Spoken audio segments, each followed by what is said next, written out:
Hi Amish இன்னைக்கு இந்த பீச்சில் பார்ட் 6 தான் பார்க்க போகிறோம். லாஸ்ட் பார்ட் பார்க்கலன்னா போய் பார்த்துட்டு வந்துடுங்க. லாஸ்ட் பார்ட்டில் ஜிமின் ஒயன் கிட்ட அவரோட கஷ்டத்தெல்லாம் சொல்லிட்டு இருந்திருப்பாரு. அவங்க ஃபேமிலியில் நடந்த பிரச்சனை, அவங்க அம்மா பேசாமல் போனது, இதை பற்றி உங்ககிட்ட சொல்லிட்டு இருந்திருப்பாரு. நீங்கள் அவரை நினச்சி ரொம்பவே கவலைப்பட்டிருப்பீங்க. இதோட தான் நம்ம லாஸ்ட் பார்ட்டை ஸ்டாப் பண்ணோம். ப்ரெசன்ட் சீன் அப்போல நீங்கள் சொல்கிறீங்க, சரி விடுங்க ஜிமின், கண்டிப்பாக உங்கள் அம்மா ஒரு நாள் உங்களை புரிஞ்சுப்பாங்க, நீங்கள் அதை நினச்சிலாம் ஃபீல் பண்ணாதீங்க, அதான் உங்கள் கூட நான் இருக்கேன்ல அப்படின்னு சொல்லிட்டு ஒரு ஹோப் அவர் கொடுக்குறீங்க. அவர் உங்களை ஒரு கம்ஃபர்ட்காக உங்களை ஹக் பண்ணுறாரு. இன்னும் உங்களுக்குமே புரியுது அவர் ரொம்பவே ஃபீல் பண்ணுறாரு அப்படின்னு சொல்லிட்டு நீங்களுமே ஹக் பேக் பண்ணுறீங்க.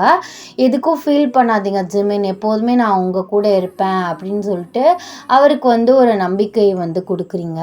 ஸோ அன்றைக்கி டே அப்படியே போகுது. நெக்ஸ்ட் டே நீங்கள் ஆஸ் யூஷுவல் போகிறீங்க ஆஃபீஸ்க்கு, எப்போதும் போகிற மாதிரி ஒர்க் போயிட்டுருக்கு.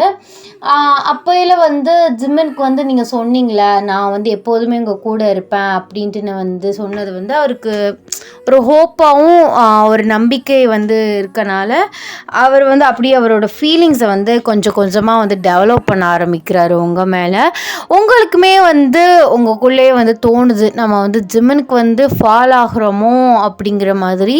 இருந்தாலும் அப்படிலாம் பண்ணக்கூடாது, அதெல்லாம் தப்பு, வேலை என்னமோ அதை மட்டும் பாரு ஒயன் அப்படின்னு சொல்லிட்டு நீங்களே உங்களை ஒரு இதோட வச்சுருக்கீங்க. அந்த மாதிரி போகக்கூடாது அப்படின்னு சொல்லிட்டு ஒரு மைண்டில் இருக்கீங்க, ஜிமினை லவ் பண்ணிடக்கூடாது அப்படின்னு சொல்லிட்டு. பட் உங்களுக்கு தெரியும் அவரை அவர் மேலே லைட் ஃபீலிங்ஸ் இருக்குது அப்படின்ட்டுன்னு. அதுவும் இல்லாமல் நீங்கள் போதையை போட்டுட்டு ஜிமின்ட்ட வேறு உளறிட்டீங்க, எனக்கு அவனை ரொம்ப பிடிக்கும் அப்படி இப்படின்னு சொல்லிட்டு. அவர் இதே நினச்சி உங்களை நினச்சி சிரிச்சிட்ருக்காரு. ஸோ அவருக்கே புரியுது, நம்ம லைட்டாக ஒயனுக்கு ஃபாலோ ஆகிட்டோம், இது லவ் தான், க்ரஷ்லாம் கிடையாது அப்படிங்கிற மாதிரி. பிகாஸ் அவர் உங்களை ஃபர்ஸ்ட் டைம் பார்க்கலவே அவர் இம்ப்ரெஸ் ஆகிட்டார். போக போக உங்களோட கேரக்டர்ஸ், நீங்கள் கொடுக்குற லவ், இதெல்லாம் அவர் கடைசி வரையும் உங்ககிட்ட எதிர்பார்க்குறாரு. ஸோ அவரே அறியாமல் அவருக்குள்ள ஒரு ஃபீலிங்ஸ் வந்துருச்சு. ஸோ லவ் தான் இது, கண்டிப்பாக இதை உங்ககிட்ட ஒரு நாள் சொல்லணும், அவரோட லவ்வை சொல்லி அவங்கள மேரேஜ் பண்ணிக்கணும் அப்படிங்கிற மாதிரி ஒரு குறிக்கோள் இருக்கார். ஏன்னா பிகாஸ் உங்களுக்கும் யாருமே கிடையாது. ஸோ அவர் கடைசி வரையும் உங்கள் கூட இருக்கணும் அப்படின்னு சொல்லிட்டு ஆசைப்படுறாரு. பட் நீங்கள் இந்த சைடு உங்களுக்கு தெரியுது ஜிமினுக்கு லைட்டாக ஃபாலோ ஆகிட்டோம் அப்படின்னு. இருந்தாலும் அந்த மாதிரி போகக்கூடாது, ஏன்னா நம்மளோட இதுவே வேறு அப்படிங்கிற மாதிரி நீங்கள் யோசிச்சுட்டு இருக்கீங்க. டேஸ் இப்படியே போகுது. ஜிமின் உங்ககிட்ட வாலண்டரியாக பேசுகிறது, உங்கள் கூட டைம் ஸ்பெண்ட் பண்ணுறது, உங்கள் கூடவே இருக்குது, இந்த மாதிரி வேலையெல்லாம் பார்க்குறாரு. ஸோ அவர் கன்ஃபார்ம்டு உங்களை லவ் பண்ணிகிட்ருக்காரு உங்ககிட்ட சொல்லாமல். இது நீங்கள் லவ் அப்படின்னு நினச்சிக்காமல் நீங்கள் அவர்கிட்ட கொஞ்சம் கொஞ்சமாக விலக ட்ரை பண்ணுறீங்க. பட் உங்களால் முடியல. ஸோ இப்படியே டேஸ் போயிட்டுருக்கையில் ஒன் ஃபைன் டே உங்களுக்கு ஒரு கால் வருது. அன்னோன் நம்பரில் வரனால நீங்கள் அட்டென்ட் பண்ணி ஹலோ யார் அப்படின்ட்டுன்னு கேட்குறீங்க. ஸோ அந்த ஆப்போசிட்லேருந்து ஒயன் அப்படின்ட்டுன்னு ஒரு பையன் மீன்ஸ் ஒரு மேனோட ஒரு வாய்ஸ் கேட்குது. நீங்கள் லைட்டாக ஷாக்குடா அப்பா அப்படின்ட்டுன்னு கூப்பிட்றீங்க. அந்த சீனை அப்படியே கட் பண்ணிவிட்டு அப்படியே ஜிமின் சைடு வந்தால் அவர் கிளம்பிட்டு உங்களை வெளியில் கூட்டிகிட்டு போகலாம் அப்படின்னு சொல்லிட்டு ரொம்ப ஆசையாக உங்கள் வீட்டு வாசல் மீன்ஸ் உங்களுக்கு ஒரு ரெண்ட்டுக்கு வீடு வாங்கி கொடுத்துருப்பார் தனியாக. நீ ஆர்பன்லலாம் இருக்க வேணாம், அங்கே இத்தனை நாள் கஷ்டப்பட்ட உனக்கு அங்கே கம்ஃபர்ட்டாக இருக்காது அப்படின்னு சொல்லிட்டு ஒரு ரெண்ட்டுக்கு வீடு எடுத்து கொடுத்துருப்பாரு. ஸோ அங்கே நின்றுட்டு காலிங் பெல் அடிச்சிட்ருக்காரு. பட் நீங்கள் திறக்கவே இல்லை. உங்களுக்கு கால் பண்ணுறாரு. பட் கால் நாட் ரீச்சபிள் அப்படின்ட்டு வருது. அவர் லைட்டாக விண்டோ சைட்லேருந்து எட்டி பார்க்குறாரு. பட் நீங்கள் உள்ளே இருக்க மாதிரி எந்த இதுவுமே தெரியல. ஸோ அவர் பக்கத்து வீட்டில் கேட்குறாரு, இங்கே ஒரு பொண்ணு இருப்பாள்ல, ஸோ அவள் எங்கன்னு உங்களுக்கு தெரியுமா? நீ அவளோட ஃப்ரெண்டு தானேப்பா, அவள் இங்கே தான் நான் வாசலில் நின்றுட்டுருந்தேன், பதறி அடித்து கிளம்பி ஆட்டோவை பிடிச்சி போயிட்டா. நான் அப்போது சரி ஏதோ ஒரு எமர்ஜென்சிக்கு போகிறா அப்படின்னு சொல்லிட்டு நானும் எதுவும் கேட்கலப்பா. நீ வேணா ஃபோன் பண்ணிப்பாரு அப்படின்னு சொல்லிட்டு அந்த ஆன்ட்டி வந்து உள்ளே போயிடுறாங்க.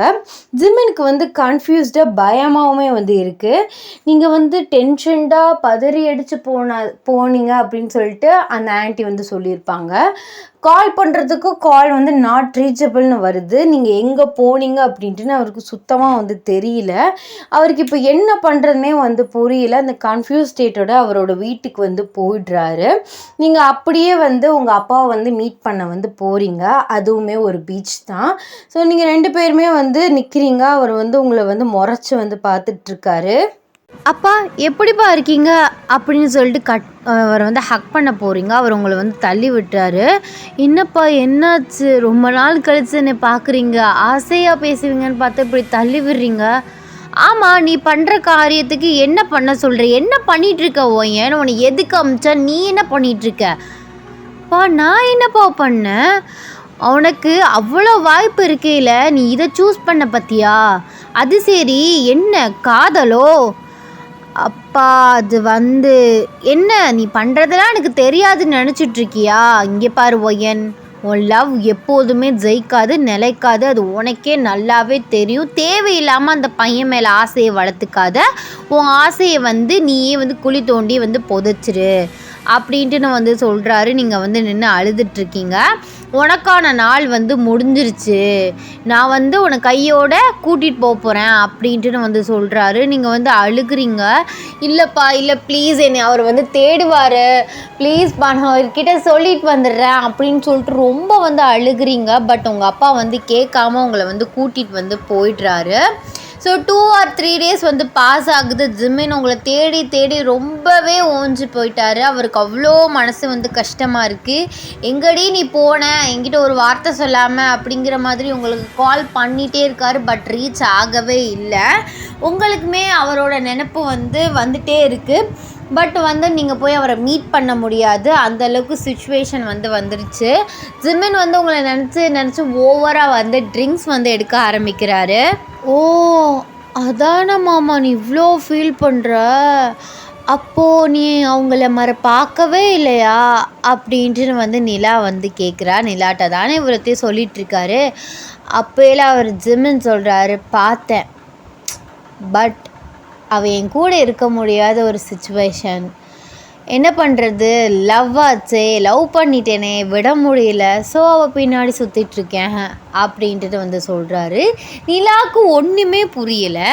ஸோ கூட இல்லைன்னு சொல்கிறான், அப்புறம் பின்னாடியே சுற்றுறேங்கிறான், கூடவே இருக்கேங்கிறான், என்ன இவன் வளர்றான் அப்படின்னு சொல்லிட்டு, மாமா நீ என்ன லூஸ் ஆகிட்டியா, இந்த ஆன்ட்டி நினச்சி லூஸ் மாதிரி வளரிட்டு இருக்க, கூட இருக்காங்கங்கிற, அப்புறம் இல்லைங்கிற, அப்புறம் விட்டுட்டு போயிட்டாங்கங்கிற, அப்புறம் அவங்க வந்து என்னை பார்க்க முடியாத சுச்சுவேஷனுங்கிற, என்ன மாமா வளர்ற அப்படின்ட்டு வந்து கேட்குறா. அப்போல வந்து ஜிமின் வந்து சொல்கிறாரு, இதெல்லாம் உனக்கு சொன்னால் புரியாது நிலா, நீ வந்து சின்ன பொண்ணு அப்படின்ட்டு வந்து சொல்கிறாரு. என்ன மாமா நீ ரொமான்ஸ் பண்ணுறதெல்லாம் என்கிட்ட சொல்லிட்ட, இந்த விஷயத்த சொல்கிறதுக்கு ரொம்ப தான் சகிச்சுக்கிற, போடா அப்படின்ட்டு வந்து திரும்புகிறா. என்னது டாவா, உனக்கு எனக்கு எவ்வளோ வயசு டிஃப்ரென்ஸுன்னு தெரியுமாடி, என்ன டா போட கூப்பிட்றேன், நான் உன் மாமேண்டி அப்படின்னு சொல்லிட்டு நிலா வந்து கிள்றாரு. அவள் வந்து கத்துறா.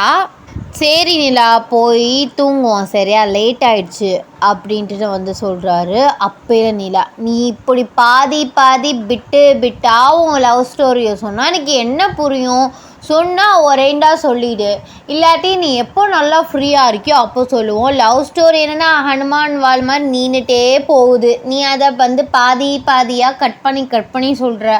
இப்படி கேட்டால் எனக்கு எப்படி மாமா புரியும்? மேடம் இதிலலாம் நீங்கள் கரெக்டாக தான் இருக்கீங்க. ஹோம்ஒர்க்கு உங்கள் அம்மா அமுச்சு விட்ருக்கா, அதை கூட நீ பண்ணலை. இப்போ போச்சு, நீ போயிட்டு அங்கே எக்ஸாம் ஒழுங்காக எழுதாமல் ஏதாச்சும் நீ கொலைப்பொடி பண்ணனா உங்கள் அம்மா நீ கொன்னுருவா அப்படின்ட்டு ஜிமின் வந்து சொல்லிகிட்ருக்காரு. சரி மாமா, நான் வந்து உன்னை மாதிரி ஒன்றும் முட்டா பைய கிடையாது, நான்லாம் வந்து எவ்வளோ நல்ல பொண்ணு, அதே மாதிரி நான் எவ்வளோ நல்ல பொண்ணோ எவ்வளோ அழகான பொண்ணோ அதே அளவில் நான் வந்து படிப்புலேயும் டாப்பர் அப்படின்ட்டு நான் வந்து சொல்கிறா. நாங்கள் முட்டா பைய, நீங்கள் வந்து டாப்பர் அப்படி தானே? ஆமாம்மாம்மா, அப்படிதான். நீ வந்து ஒழுங்காவே ஸ்கூலுக்கு போகலன்னு எங்கள் அம்மா நிறையா தடவை சொல்லியிருக்காங்க. ஸ்கூலுக்கு போகமாட்டான், காலேஜுமே நிறைய கட்டடிப்பான், சரியான ரவுடி பைய, பொறுக்கி பைய, பொறுப்பில்லாத பையன்லாம் அம்மா நிறையா உன்னை பற்றி சொல்லியிருக்காங்க. ஓ, என் கூட பிறந்தது அப்படிலாம் சொல்லியிருக்கு. விஷம் விஷம், என் கூடவே இருந்துட்டு இவ்வளோ விஷமாக இருந்திருக்கா அவங்க அம்மா. அப்போது நீயே யோசி, நான் பொறுப்பில்லாத பையன் அப்படின்ட்டுனா தாத்தா, அதாவது உன் தாத்தாவோட பிஸ்னஸை நான் எப்படி இந்த அளவுக்கு நான் வந்து பில்டப் பண்ணி டெவலப் பண்ணி கொண்டு வந்திருப்பேன் யோசி. ஆமாம்ல மாமா, நீ பொறுக்கித்தனமாக சுற்றிட்டு பொறுப்பு இல்லாமல் இருந்திருந்தா நீ எப்படி இவ்வளோ பெரிய பிஸ்னஸ் மேனாக இருப்பா, அதை யோசிக்காமல் விட்டுட்டேன் அப்படின்ட்டு நான் வந்து சொல்கிறா. அப்புறம் ஜிம்மன் சரி சரி இதெல்லாம் அப்புறம் பேசிக்கலாம் அப்படின்னு சொல்லிட்டு நிலா வந்து தூங்க வைக்கிறாரு. ஸோ அவளுமே கொஞ்சம் நேரத்தில் வந்து தூங்கிடுறா. ஜிம்மினோட கை ரொம்ப டைட்டாக பிடிச்சிக்கிறா. பிகாஸ் ஜிம்மன் அடிக்கடி நைட்டு வந்து எந்திரிச்சு வெளியில் போயிடுறாரு. அவளுக்கு வந்து ரொம்ப பயமாக இருக்குது. அப்படிங்கிறனால ஒரு 12 o'clock ஆகுது. ஜிம்மன் லைட்டாக வந்து அவள் கையை வந்து எடுத்துகிட்டு ஸோ கிளம்பி வழியில் வந்து போகிறாரு. ஸோ நிலா வந்து இவ்வளோ நேரம் தூங்கவே இல்லை, கண்ணை மூடிட்டே வந்து படுத்திருப்பா. சரி மாமா எங்கே தான் போகிறாரு அப்படின்ட்டுன்னு கண்டுபிடிக்கலாம் அப்படின்ட்டுன்னு கண்ணை மூடிட்டே வந்து படுத்திருப்பா. ஜிம்மன் மைண்ட் டோர் விட்டு வெளியில் போவையில் இவர் ரூம் டோரை விட்டு வெளியில் போயிட்டு ஜிம்மன் பின்னாடியே ஃபாலோ பண்ணி வந்து போகிறா. ஜிம்மன் வந்து வாக்கிங் நடந்து தான் வந்து போகிறாரு. ஸோ ஜிம்மன் திரும்பி பார்த்துட்டு போகிறாரு. இவன் வந்து மறைஞ்சு ஜிம்மன் பின்னாடி வந்து போகிறா. டக்குன்னு அவளுக்கு வந்து செப்பலில் வந்து ஏதோ குத்துன மாதிரி இருக்கும். டக்குன்னு வந்து குனிஞ்சிட்டு காலை வந்து பார்த்துட்ருக்கா. ஸோ அப்போயே ஜிம்மன் வந்து போயிட்டாரு, ஆளையே வந்து காணோம். அவளுக்கு வந்து கொஞ்சம் பயமாயிடுச்சு. தனியாக வந்து வெளில வந்துட்டா, மாமா எங்கே போனார் தெரியலையே அப்படின்னு சொல்லிட்டு இப்படியே வந்து தேடிட்டுருக்கா. பீச் வந்து வந்துருச்சு. ஸோ பீச் வரும், அவள் வந்து இன்னும் பார்த்துட்ருக்கா, எங்கிட்டு போனாருன்னு தெரியலையே. வாக்கிங் டிஸ்டன்ஸ்னால் கண்டிப்பாக இங்கே பக்கத்தில் தான் இருப்பார் அப்படின்னு சொல்லிட்டு வந்து பார்த்துட்ருக்கா. பார்த்தா ஜிம்மன் வந்து கரையோரமாக உட்காந்துருக்காரு. இவளுக்கு வந்து கன்ஃபியூஸ்ட் ஆகுது, ஏன் கரையோரமாக இந்த டயத்தில் வந்து உட்காந்துருக்காரு. அப்போது அடிக்கடி வந்து இந்த டயத்தில் மாமா வந்து இங்கே தான் வந்து உட்காந்துட்ருக்காரா அப்படிங்கிற மாதிரி அவளுக்கு பல யோசனை வந்து வருது. அவள் லைட்டை ரொம்ப கிட்ட போகலை, ஏன்னா ரொம்ப கிட்ட போனால் வந்து ஜிம்மன் கண்டுபிடிச்சிடுவார் அப்படின்னு சொல்லிட்டு தூரமாகவே வந்து நிற்கிறா. அப்போல்லாம் ஜிம்மன் வந்து தன்னால் தனியாக வந்து பேசிகிட்ருக்காரு. அவளுக்கு ஒன்றுமே வந்து புரியலை, என்ன மாமா இப்படி தன்னால் பேசிகிட்ருக்கு, ஒருவேளை இந்த பீச்சில் தான் மீட் பண்ணேன்னு சொன்னிச்சு, ஒருவேளை இந்த ஆன்ட்டியோட நினப்பில் மாமாவுக்கு எதுவும் பிரச்சனை இருக்கா அப்படிங்கிற மாதிரி அவள் வந்து யோசிக்கிறா. பிரச்சனை மீன்ஸ் அதுலேயே யோசனையாக இருந்து அதிலே அடிக்ட் ஆகிட்டா அவங்க இருக்க மாதிரி கூட இருக்க மாதிரியே வந்து ஒரு வந்துடும்ல. ஸோ அட்ஸ் மீன்ஸ் மென்டல்னு சொல்ல முடியாது, ஒரு அடிக்ஷன். அவங்க நம்ம கூடவே இருக்க மாதிரி நம்ம அவங்கக்கிட்ட பேசிகிட்டு இருப்போம்ல, அந்த மாதிரி எதுவும் பிரச்சனை இருக்கோ அப்படின்னு சொல்லிட்டு வந்து நிலா வந்து யோசிக்கிறா. ஜிம்மன் வந்து கண்டினியூஸாக அந்த பீச் அந்த வேவை பார்த்தே வந்து பேசிகிட்டு இருக்காரு. அவளுக்கு வந்து ரொம்பவே பயமாயிடுச்சு. அப்புறம் டாக்ஸ் இந்த மாதிரிலாம் கத்த ஆரம்பிக்கவும் அவள் வந்து அப்படியே வந்து ரூட் வந்த வழி அவளுக்கு தெரியும். ஸோ அப்படியே வந்து போயிட்டு படுத்துடுறா. அவளுக்கு படுத்தா வந்து தூக்கமே வரல, படபடன்ட்டுன்னு வருது, ஏசி ஓடுது, பட் அவளுக்கு ரொம்ப ஸ்வெட் ஆகுது. என்னாச்சு என் மாமாவுக்கு அப்படிங்கிற மாதிரி யோசிச்சுட்டே இருக்கா. ஸோ ஒரு ½ கழித்து வந்து ஜிமின் வந்து ரூம்குள்ளே வந்து வராரு. டக்குனு இவள் தூங்குற மாதிரி ஆக்ஷன் வந்து பண்ணுறா. அவள் ட்ரெஸ்லாம் வந்து கழட்டிட்டு லைட்டாக வந்து கை காலெலாம் வந்து வாஷ் பண்ணிவிட்டு அவள் பக்கத்தில் போய் வந்து படுக்கிறாரு. இவள் அங்கிட்ட வந்து திரும்பி வந்து படுத்திருக்கா. இவளுக்கு ஒன்றுமே வந்து புரியலை, என் மாமா போகிறாரு வராரு, இன்னும் ஒன்றும் புரியலையே, இது கேட்கவும் முடியாது அவளுக்கு. ஸோ அதனால் அவள் எப்படி இதை கண்டுபிடிக்கிறது அப்படின்ட்டு வந்து யோசிக்கிறா. Next day morning as usual ஜிம்மன் கிளம்பி ஆஃபீஸ் வந்து போயிடுறாரு. இவள் சும்மா வந்து உட்காந்துருக்கா. இதே அவளுக்கு யோசனையாகவே இருக்குது. சரி இது அப்புறம் வந்து பார்த்துக்கலாம் அப்படின்னு சொல்லிட்டு கேம் விளையாடலாம் அப்படின்னு சொல்லிட்டு கேம்லாம் விளையாடுறா. பட் அவளுக்கு இன்னும் வந்து போர் அடிக்குது. ஸோ போர் அடிக்கும் போது கபோர்டில் ஏறி கபோர்டில் என்னென்ன திங்ஸ் இருக்குது, ஏதாச்சும் இன்ட்ரெஸ்ட்டாக கிடைக்குதா அப்படின்னு சொல்லிட்டு வந்து தேடிட்டுருக்கா. அப்போல வந்து ஒரு பிக் வந்து விழுகுது. பிக் வந்து பார்த்திங்கன்னா ஒரு கவரில் வந்து இருக்குது. அவள் கன்ஃபியூஸ்டாக கீழே இறங்கி சேர் போட்டு தான் வந்து ஏறி இருப்பா. கீழே இறங்கி அந்த கவரை வந்து ஓப்பன் பண்ணுறா. ஓப்பன் பண்ணிவிட்டு அந்த பிக்கை பார்த்தா அவளுக்கு செம்ம ஷாக் ஆகுது. அவள் அப்படியே வந்து ஷாக்கிங்லேயே இந்த ஃபோட்டோ வந்து பார்க்குறா. கண்ணே அவளாலே நம்ப முடியல. ஓகேடா மிஸ், நெக்ஸ்ட் பார்ட்டில் என்ன நடக்குதுன்னு பார்க்கலாம். நெக்ஸ்ட் பார்ட்டில் வந்து உங்களை பற்றி வந்து வந்துடும், மேக்ஸிமம் வந்துடும். நீங்கள் எங்கே போனீங்க, உங்களுக்கு என்ன ஆச்சு, ஜிமினுக்கு என்ன ஆச்சு அப்படின்னு சொல்லிட்டு நெக்ஸ்ட் பார்ட்டில் வந்து வந்துடும். க்ரைம் காதல் நெக்ஸ்ட் பார்ட் வந்து பார்க்குறேன்டா. ஸோ ஆத்தர் 2-3 நாளாக ஏதோ மைண்ட் அப்செட்டில் வந்து இருக்கான்னு நினைக்கிறேன். நான் அவள்கிட்ட கேட்டுட்டா க்ரைம் காதல் வந்து பார்ட் 4 வந்து போட்டுறேன். அப்படி முடியல அப்படின்னா ஹீஸ் மை ஐடல் பார்ட் 3 வந்து போட்டுறேன். ஸோ ஓகே, நான் நேற்று வந்து போட்டிருக்கலாம். நேற்றே இதை ரெக்கார்ட் பண்ணி டைம் இருந்துச்சு, நெட்டு இருந்துச்சு, சும்மா வெட்டியாக தான் இருந்தேன். பட் எனக்கு ஏதோ வந்து ஒரு இன்ட்ரெஸ்ட் வந்து இல்லை. இந்த பார்ட் எப்படி இருக்குது அப்படின்னு சொல்லிட்டு கீழே வந்து கமெண்ட் பண்ணுங்கள். நெக்ஸ்ட் பார்ட்டில் ட்விஸ்ட் இருக்குது. ஸோ கன்ஃபார்ம் வந்து நெக்ஸ்ட் பார்ட்டையும் வந்து பாருங்கள். வாட்ஸ்அப் சேனலோட லிங்க்கும் இன்ஸ்டாவோட ஐடி லிங்க்கும் நம்ம சேனல் பயோலையும் டிஸ்கிரிப்ஷன்லையும் கொடுக்குறேன். வேணுங்கிறவங்க ஃபாலோ பண்ணிக்கோங்க, வேணுங்கிறவங்க ஜாயின் பண்ணிக்கோங்க. ஜாலியாக வந்து பேசலாம். எல்லோரும் வந்து சேஃபாக இருங்க, நல்லா படிங்க எக்ஸாமுக்கு. And tata, bye bye, love you.